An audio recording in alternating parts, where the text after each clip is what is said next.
My sister Lily and I sat across from Chad at the dinner table, nodding politely at his jokes while my fork scraped the lasagna he'd promised she liked. I feigned empathy as Lily quietly pushed food around, avoiding eye contact. Outside, the old staircase creaked, an echo of secrets I chose to ignore. Mom glanced our way and whispered boys will be boys, and I swallowed hard, smoothing the lie I'd already told myself. Chad leaned closer when Dad left the room, brushing Lily's shoulder in that casual, claiming way. I stiffened but smiled, same way I did when I was her age. It gnawed at my stomach. Lily had cried last week about a man on the street, and they'd taken her seriously. But with Chad, she only got stop exaggerating.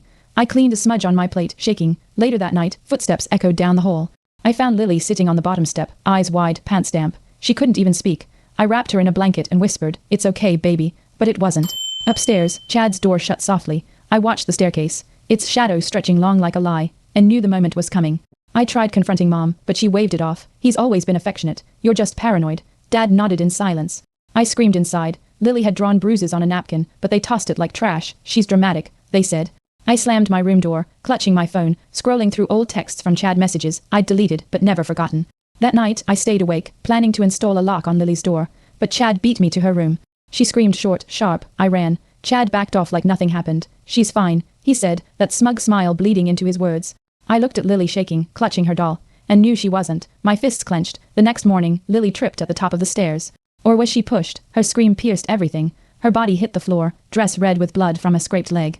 She cried. He touched me. I ran to her, heart shattering. Still, Mom hissed, "Boys will be boys," as if that made it okay.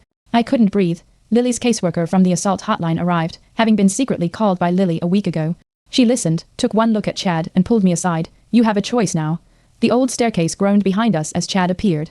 That was when I knew. If I stayed silent, I was complicit. I blocked Chad as he lunged, shouting, "She's not yours to hurt anymore." He shoved me, and I hit the stairs hard. My head spun, but I stood. You don't get to hide behind that phrase anymore.